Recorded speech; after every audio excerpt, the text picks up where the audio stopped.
Hello friends, welcome to our video series of ESI in which we are going to solve the previous year questions of economic and social issues for NABARD grade A examination. तो हमारा पिछला जो video था उसमें हमने NABARD grade A का जो 2020 का एग्ज़ाम हुआ था उसका ESI का फर्स्ट 10 क्वेश्चन हमने उसमें सॉल्व किए थे। आज के लेक्चर में हम नेक्स्ट 10 क्वेश्चन हम सॉल्व करेंगे। ठीक, चलो अभी हम क्वेश्चन सॉल्व करना चालू करते हैं। तो ये आपको हमारा जो एग्ज़ाम भी का वेबसाइट है वहाँ पे आपको ये सारे क्वेश्चन मिलेंगे। तो यहाँ पर मैं सिर्फ ये नहीं कि सिर्फ पढ़ के दिखा रहा हूँ आपको, थोड़ा सा हम ये भी देखेंगे कि क्या आया था और इसके बेसिस पे हमें आगे जाके किस टाइप के क्वेश्चन आ सकते हैं, ये हमें यहाँ पे देखना है। हमें क्या करना है, देखो पिछले जो क्वेश्चन आ चुके हैं उसका हमें एक इंडिकेशन लेके आगे काम करना है। ठीक है, तो ये क्वेश्चन नंबर 131 है, यानी कि आपको पता है ESI के 40 क्वेश्चन होते हैं फेज़ 1 में। ठीक है, तो अभी और ये चालू हुआ था पेपर में 121 से लेके 130 हमने लास्ट लेक्चर में कवर किए हैं। आज हम 131 से लेके 140 यानी कि 10 क्वेश्चन आज हम कवर करने वाले। तो ये क्वेश्चन क्या था, संसद आदर्श ग्राम योजना। ठीक है, संसद Adarsh Gram Yojana is a demand driven scheme inspired by society is based on which of the following principles। तो अगर आप देखेंगे ना यहाँ पर आपको एक थोड़ा सा लॉजिक से भी हम इसको सॉल्व कर सकते हैं। ये है ग्राम, ग्राम यानी कि हमारा कंप्लीट विलेज है इसमें। तो इसमें सिर्फ हम एजुकेशन के बारे में नहीं बात कर सकते, सिर्फ बोल रहा हूँ ना, ये ओवरऑल डेवलपमेंट होगा, सिर्फ हेल्थ नहीं है, सिर्फ हाउसिंग भी नहीं है एंड सिर्फ सैनिटेशन नहीं है। इसको क्या कहते हैं, कम्युनिटी डेवलपमेंट, यानी कि ओवरऑल डेवलपमेंट है पूरे गांव का, उसके बारे में ये स्कीम है। अगर आपने पढ़ा भी नहीं होगा तो थोड़ा सा हम इसको कहते हैं लॉजिक के बेस पे भी हम इसका आंसर दे सकते हैं। तो ये देखो, ये अबाउट SAGY है, संसद आदर्श ग्राम योजना। अगर आप देखेंगे इसमें तो इसमें कम्युनिटी स्पिरिट नाम का एक पॉइंट था, ये स्पेसिफिकली वहाँ पर दिया है। अगर आपने नहीं भी पढ़ा होगा तो भी आप थोड़ा सा गेस इसको कर सकते हैं। और ये महात्मा गांधी जी का जो प्रिंसिपल है उनके बेसिस पे ये जो स्कीम है इसका जो पूरा आउटले है, पूरा डिज़ाइन है, बनाया गया है। ठीक है, तो ये ऐसे क्वेश्चन है, हमें इससे क्या लेना है, ये क्वेश्चन फिर से आ सकता है क्या, ये स्कीम आ सकती है। लेकिन हमें जब कोई भी गवर्नमेंट की स्कीम स्टडी करनी है उसमें हमें थोड़ा सा उसका ओवरऑल अप्रोच क्या है, उसका बाकी के जो फीचर्स क्या है वो हमें स्टडी करने पड़ेंगे। तो आगे भी काफ़ी सारी गवर्नमेंट रिलेटेड स्कीम क्वेश्चंस आएंगे तो हम उसको देखेंगे। तो ये नेक्स्ट क्वेश्चन है PMKSY, प्रधानमंत्री कृषि संचय योजना। तो यहाँ पे क्या दिया है कि नॉट ट्रू, यानी कि आपको इसमें से इनकरेक्ट देखना है। अभी ये प्रधानमंत्री कृषि सिंचाई योजना, तो कृषि मतलब है हमारा एग्रीकल्चर एंड सिंचन मतलब है हमारा इरिगेशन।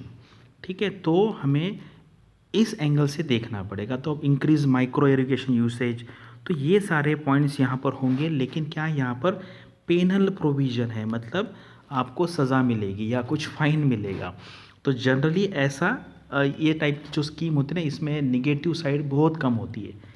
तो जनरली हम कहते हैं ना कि ये पॉजिटिव एस्पेक्ट्स होते हैं, मतलब ऐसा नहीं है कि किसी ने मिसयूज़ किया तो उनको पेनल्टी होगी, क्योंकि क्या है फिर इसमें हम कहते हैं एडमिनिस्ट्रेटिव प्रॉब्लम्स आ सकते हैं। इसलिए ये भी जो क्वेश्चन है मुझे लगता है कि हम एक जनरल अंडरस्टैंडिंग के बेसिस पे, लॉजिक के बेस पे हम इसको सॉल्व कर सकते हैं। तो हमें ये आप बात जान लीजिए कि कभी भी क्या है ना, हमें जो प्रीवियस ईयर के क्वेश्चन किस लिए देखने हैं, इसलिए नहीं देखने कि वो फिर से आएंगे। हमें ये देखना है कि किस टाइप के क्वेश्चन पूछे गए थे, वो स्कीम रिलेटेड क्वेश्चन भी आ सकते हैं या फिर सिमिलर टाइप के क्वेश्चन अलग स्कीम से भी आ सकते। तो इसीलिए एक हमें क्या होता है ना, जब हम पढ़ाई करते तो हमें पता नहीं चलता यार कितना डीप में जाना है, किस टाइप का पढ़ाई करना है। अगर ऐसा आपके सामने क्वेश्चन आएंगे एग्ज़ाम में तो आप थोड़ा सा एक अलर्ट रहेंगे कि इसको कैसे अटेम्प्ट करना है।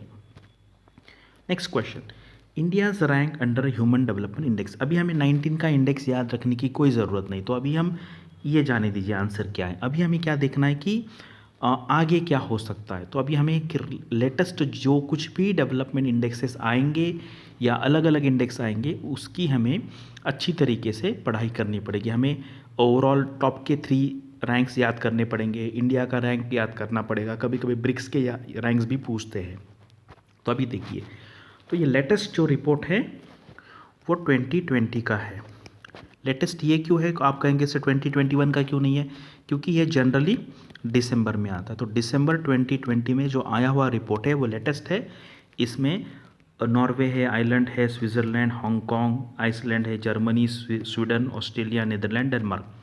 तो पूरे 10 के 10 याद रखने की बिल्कुल ज़रूरत नहीं है, पहले 3 याद रखेंगे तो भी चलेगा। ठीक है, ये है टॉप के रैंक। अभी देखते हैं हमारा इंडिया का क्या स्टेटस है। इंडिया का रैंक है हमारा 131। तो अभी हमें काफ़ी मेहनत करनी पड़ेगी, हमें मतलब गवर्नमेंट को भी और आपको और मुझको भी, क्योंकि क्या है कि सिर्फ गवर्नमेंट ही सब कुछ नहीं कर सकता है। जब सिटीज़न पार्टिसिपेशन बनेगा तभी ये सारे इंडाइसेस अच्छे आगे इम्प्रूव होने वाले हैं। तो अभी हम कंपैरिजन करते हैं कि हमारे जो नियर बाय कंट्रीज़ हैं, श्रीलंका, मालदीव्स, भूटान, इंडिया देखिए, उसके बाद बांग्लादेश, नेपाल, पाकिस्तान, अफ़गानिस्तान। तो हमें एटलीस्ट डबल डिजिट में जाने का एक अगले 3-4 साल में टारगेट रखना चाहिए। ठीक है, ये हुआ हमारा इस साल का लेटेस्ट। तो यहाँ पर ये एच डी आई वैल्यू होती है ना, इसका जो साल होता है वो पिछला ही होता है, लेकिन ये जो रिपोर्ट है 2020 का है। अब यहाँ पे देखिए कि लास्ट टाइम क्या सिचुएशन था। लास्ट टाइम जो रिपोर्ट आया था दिसंबर 2019 में आया था, और वहाँ पर जो आपका रैंक था, हमारा इंडिया का रैंक था कि टोटल 129।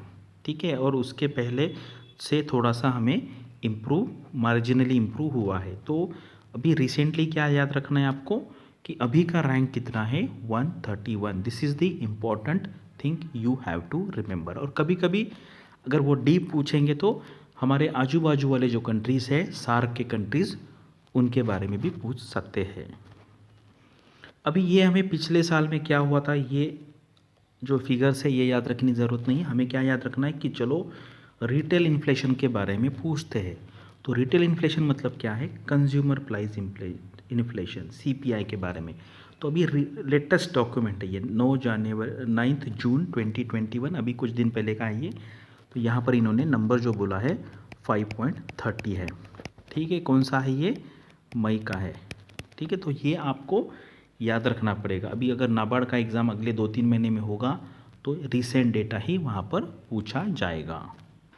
अभी यहाँ पर मैं एक इम्पॉर्टेंट अनाउंसमेंट करने वाला हूँ। एग्ज़ाम की तरफ से, हमारे इंस्टीट्यूशन की तरफ से एक नाबार्ड के लिए स्कॉलरशिप टेस्ट का हमने एक प्लानिंग किया है। ये टेस्ट होने वाला है 16 जून को।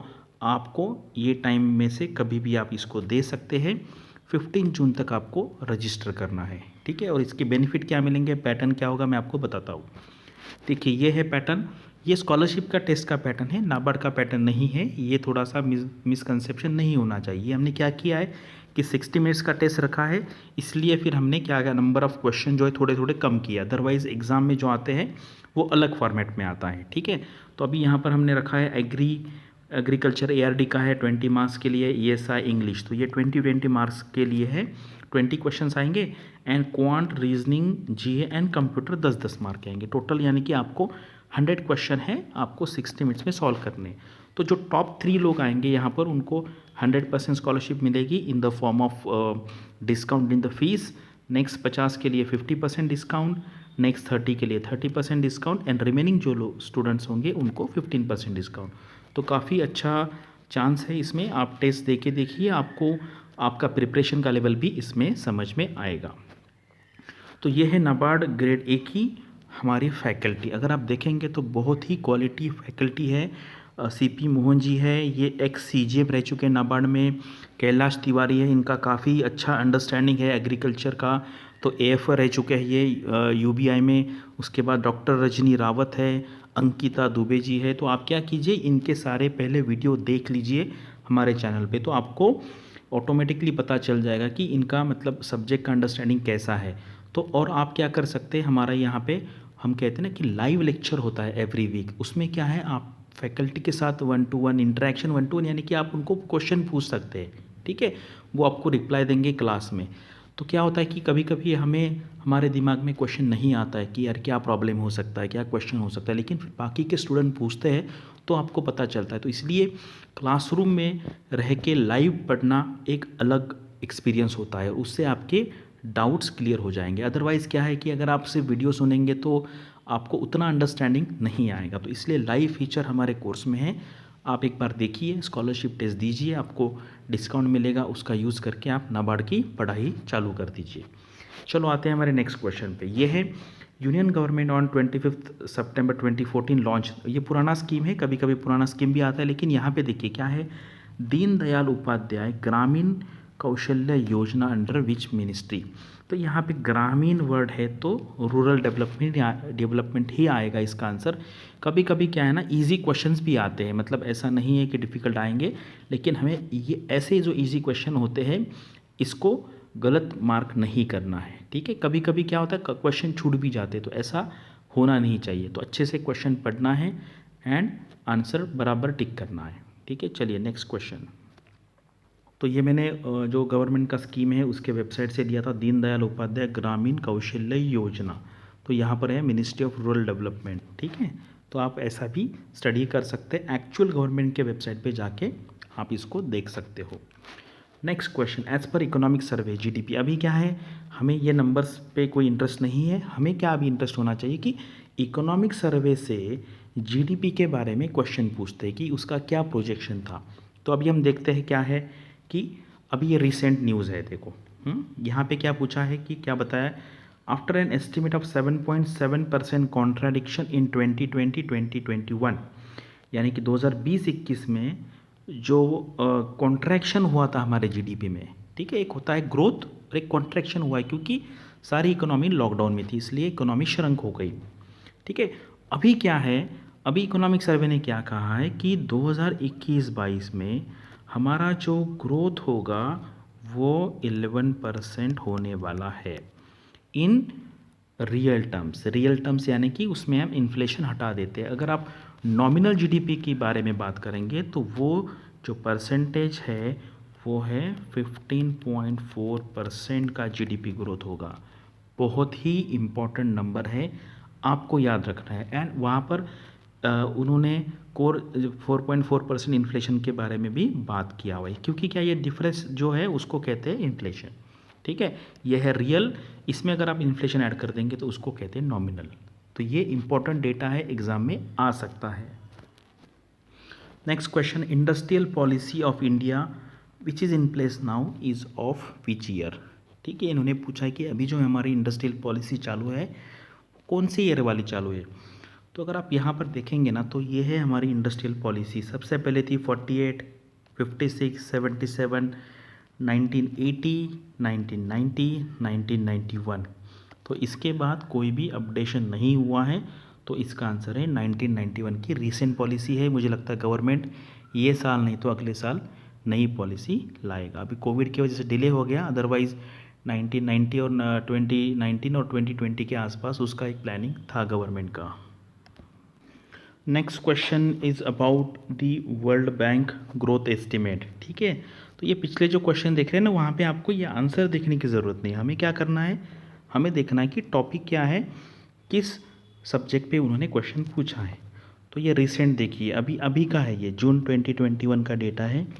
इन्होंने क्या कहा है, the growth rate forecasted for India for 2021-22, the world bank is an upward revision from its January forecast of 5.4। यानी इनका कहना है कि वर्ल्ड बैंक ने जो जनवरी में एस्टिमेट किया था, उन्होंने कहा था कि इंडिया का ग्रोथ रेट होगा 5.4। अभी उन्होंने रिवाइज किया है और कहा है कि ये होगा 8.3%। तो ये हमारे लिए काफ़ी अच्छी एंड पॉजिटिव न्यूज़ है। तो ये नेक्स्ट क्वेश्चन है हमारा ड्राफ्ट नेशनल एजुकेशन पॉलिसी के बारे में, क्योंकि जब एग्ज़ाम हुआ था तब वो ड्राफ्ट के फॉर्म में था। अभी अगर आप देखेंगे तो ये जो पॉलिसी है फुल फ्लेज रिलीज़ हो गई है। तो उन्होंने पूछा था इसमें से कौन सा पॉइंट है चैलेंज है, एक्सेस, इक्विटी, क्वालिटी, अफोर्डेबिलिटी के बाद, ठीक है। तो अब ये देखिए, ये न्यूज़ आया था एग्ज़ाम में न्यूज़पेपर में, welcoming the new national education policy approved by the union cabinet Wednesday, prime minister Narendra Modi said the policy is based on the pillars. तो इसको हम पिलर्स भी कह सकते हैं या चैलेंज भी कह सकते हैं। Access, equity, quality affordability and accountability. तो ये 5 पॉइंट है और ये मुझे लगता है आज भी रिलेवेंट है। तो अगले आने वाले जो कुछ भी एग्ज़ाम्स होंगे, बैंक पीओ का हो या आरआरबी का हो, आरबीआई हो, नाबार्ड हो, सेबी हो, सब में ये क्वेश्चन डेफिनेटली आ सकता है। आपको ये सारा का सारा याद रखना है, ठीक है। तो मुझे लगता है देखो, ए से चालू करेंगे हम, ए, उसके बाद ई, ठीक है, 3 बार ए है, E and Q, access, affordability, accountability, equity and quality, ठीक है। तो इस तरीके से आपको याद रह सकता है। कुछ ना कुछ न्यूमोनिक्स आपको बनाना पड़ेगा। अभी आज का हमारा लास्ट क्वेश्चन है, इसमें इन्होंने क्या पूछा है, कैपिटल ग्रांट्स के बारे में है। मेगा फूड पार्क जो स्कीम थी उसमें उन्होंने क्या कहा, जो स्पेशल स्टेट्स है उनको कितने परसेंटेज मिलेगा। तो ये 75% है और आज भी ये क्वेश्चन फिर से आ सकता है। देखो, capital grant at the rate of 50% eligible project cost in the general areas, ठीक है। एंड जो स्पेशल एरियाज़ है एंड हिली एरियाज़ है वहाँ पे 75% है। तो यहाँ पे नॉर्थ ईस्ट भी है, उसके बाद सिक्किम, JNK, हिमाचल प्रदेश, उत्तराखंड है। तो ये स्टेट्स के लिए क्या है, 75%। तो ये हो गया हमारा आज का लेक्चर। तो आपको इसको अच्छी तरीके से पढ़ना है एंड सिमिलर काइंड्स के जो न्यूज़ आते हैं न्यूज़पेपर में उसको आपको नोट डाउन करना है, यानी कि आपको फिर एग्ज़ाम में उसका बेनिफिट होगा। और एक बार फिर से बता देता हूँ आपको कि जो स्कॉलरशिप टेस्ट है उसका लिंक हमने डिस्क्रिप्शन बॉक्स में दिया है, तो आप उसको जल्दी से जल्दी रजिस्टर कर लीजिए, स्कॉलरशिप टेस्ट दीजिए, आपका प्रेजेंट स्टेटस क्या है पढ़ाई का वो देख लीजिए, और अच्छा अगर आपको डिस्काउंट मिलता है तो आप कोर्स को ज्वाइन कीजिए। Thanks and all the best for upcoming examination and studies.